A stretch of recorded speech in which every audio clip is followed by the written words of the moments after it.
आज की हमारी कहानी का नाम है पीपल के पेड़ की परछाइयां। ये कहानी एक सबक है, एक चेतावनी है कि कुछ दरवाजे कभी नहीं खोलने चाहिए।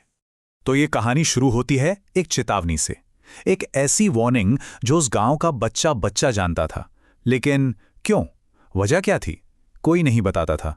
बस एक अजीब सी डरावनी खामोशी छाई रहती थी। तो सबसे पहले बात करते हैं पेड़ के पुराने साये की।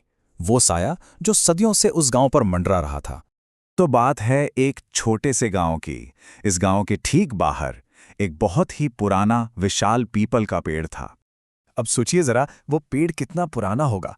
मतलब इतना पुराना कि गांव के जो सबसे बुजुर्ग लोग थे ना, वो भी कहते थे कि जब हम बच्चे थे तब भी ये पेड़ बिल्कुल ऐसा ही था। ऐसा लगता था मानो वो समय से भी पुराना हो, इतिहास का कोई खामोश गवाह।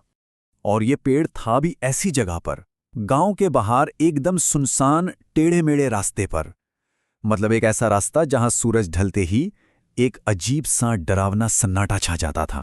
तो सवाल यही था कि आखिर उस रास्ते पर जाने से सब डरते क्यों थे? उस पेड़ से जुड़ा ऐसा कौन सा राज था जिसे जानते तो सब थे, पर बताने की हिम्मत किसी में नहीं थी? और अगर कोई हिम्मत करके पूछ भी लेता ना, तो गांव के बुजुर्गों की आंखों में एक अजीब सा डर, एक खौफ नजर आता था। ऐसा लगता था मानो उन्होंने अपनी आंखों से कुछ ऐसा देखा हो जिसे सिर्फ याद करना भी रूह कंपा देता हो। अब आते हैं कहानी के दूसरे हिस्से पर, एक जिद्दी चुनौती। क्योंकि हर कहानी में कोई ऐसा होता है जो इन चेतावनियों को नहीं मानता, और यहीं से एक भयानक अंजाम की शुरुआत होती है। तो ये है अर्जुन, गांव का ही एक नौजवान, बहादुर लेकिन उतना ही जिद्दी। उसे भूत प्रेत, आत्मा वात्मा इन सब कहानियों पर जरा भी यकीन नहीं था, बल्कि वो तो इन सब बातों पर हंसता था। उसका सीधा साधा मानना था कि ये सब गांव वालों का वहम है, बुजुर्गों की बनाई हुई फालतू की कहानियां, ताकि बच्चे और लोग रात में घर से बाहर ना निकले। उसके दोस्तों ने खैर उसे समझाने की बहुत कोशिश की। रवि ने बताया, अरे मेरे चाचा को रात में किसी औरत ने नाम लेकर बुलाया था। मोहन बोला, मेरे दादा तो कहते हैं कि उस पेड़ के नीचे कभी किसी का खून हुआ था। लेकिन इन सब कहानियों का अर्जुन पर कोई असर नहीं हुआ, बल्कि असर तो उल्टा हो गया।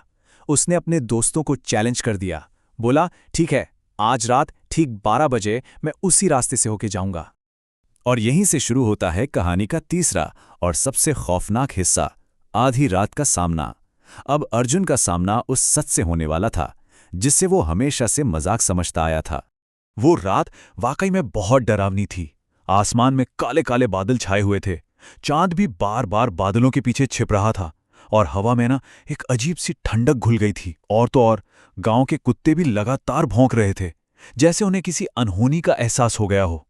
और फिर घड़ी ने 12 बजाए, टन टन टन, और अर्जुन अपनी जिद पर अड़ा घर से निकल पड़ा, उसी सुनसान रास्ते की ओर। जैसे जैसे वो पेड़ के नजदीक पहुंच रहा था, हवा तेज होने लगी और सूखी टहनियों के आपस में टकराने से एक आवाज आ रही थी, चर चर।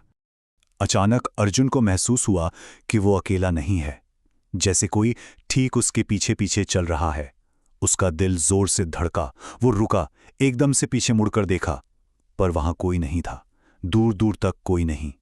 उसने सोचा शायद ये मेरा वहम है, और वो आगे बढ़ने ही वाला था कि तभी उसे अपने कान के एकदम पास किसी की धीमी ठंडी सांस महसूस हुई। अब तो उसका दिल मानो हलक में आ गया। वो कांपते हुए पेड़ के ठीक नीचे पहुंच चुका था, और उस पेड़ की जड़ें जमीन से ऐसे बाहर निकली हुई थीं जैसे किसी राक्षस के टेढ़े मेढ़े हाथ उसे पकड़ने के लिए तैयार बैठे हों। और तभी हवा एकदम से रुक गई, चारों तरफ मौत जैसा सन्नाटा छा गया, और उसी सन्नाटे को चीरती हुई पेड़ के ऊपर से एक औरत की खौफनाक हंसी गूंजी। अर्जुन ने कांपते हुए ऊपर देखा, और जो मंजर उसने देखा उसके होश उड़ गए। पेड़ की एक डाल पर एक औरत बैठी थी, जिसके पैर उल्टे थे, लंबे बिखरे हुए बाल, अंगारों की तरह चमकती लाल आंखें, और उसके मुंह से काला खून टपक रहा था। अर्जुन कुछ समझ पाता या वहां से भागता, इससे पहले ही वो औरत पेड़ से नीचे उतरी, पर उसके पैर जमीन को नहीं छू रहे थे। वो हवा में तैर रही थी और धीरे धीरे अर्जुन की तरफ बढ़ रही थी। और फिर एक ऐसी आवाज में जो किसी इंसान की नहीं हो सकती थी, वो बोली, इतनी जल्दी क्या है अर्जुन? और अब शुरू होता है चौथा हिस्सा, रूह का शिकंजा। उस एक पल के बाद अर्जुन एक ऐसे जाल में फंस चुका था जहां से निकलना नामुमकिन था। अचानक अर्जुन की आंखों के सामने तस्वीरें घूमने लगीं। एक भयानक मंजर। कई साल पहले एक औरत को जबरदस्ती घसीटकर इसी पेड़ के नीचे लाया गया था। फिर उसकी बेवहमी से हत्या कर दी गई और उसका खून इसी पेड़ की जड़ों में समा गया। और मरते मरते उसने कसम खाई थी कि वो बदला लेने जरूर वापस आएगी। ये देखते ही अर्जुन पूरी ताकत से भागा। वो बस भागता रहा, लेकिन उसके पीछे पीछे पायल की आवाज आ रही थी। छन छन छन। वो आवाज उसका पीछा नहीं छोड़ रही थी। भागते भागते वो गिरा और जैसे ही उसने पलटकर देखा, वो औरत ठीक उसके सामने खड़ी थी। उसने अपना मुंह खोला और अर्जुन की चीख निकल गई। उसके मुंह के अंदर सैकड़ों काले कीड़े रेंग रहे थे। उस रात के बाद अर्जुन नहीं रहा। वो बहादुर, जिद्दी लड़का अब बस एक बीमार नौजवान था जो तेज बुखार में जलता रहता था और बार बार बस एक ही बात कहता था, वो मुझे बुला रही है, वो मुझे बुला रही है। मतलब वो रूह अब पेड़ पर नहीं थी, वो अर्जुन के घर तक आ पहुंची थी। रातों को उसके कमरे से पायल की आवाजें आतीं, खिड़कियां अपने आप खुल जातीं और कभी-कभी दीवार पर एक औरत की परछाई नजर आती थी। और अब कहानी का आखिरी हिस्सा, एक भयानक अंत। और फिर आई वो रात जिसने इस कहानी को वो अंजाम दिया जो उस गांव के लिए हमेशा हमेशा के लिए एक चेतावनी बन गई। एक रात ठीक 3 बजे अर्जुन अपने बिस्तर से उठा। उसकी आंखें तो खुली थीं, पर वो जाग नहीं रहा था। वो नींद में चल रहा था। ऐसा लग रहा था जैसे किसी ने उसे अपने वश में कर लिया हो।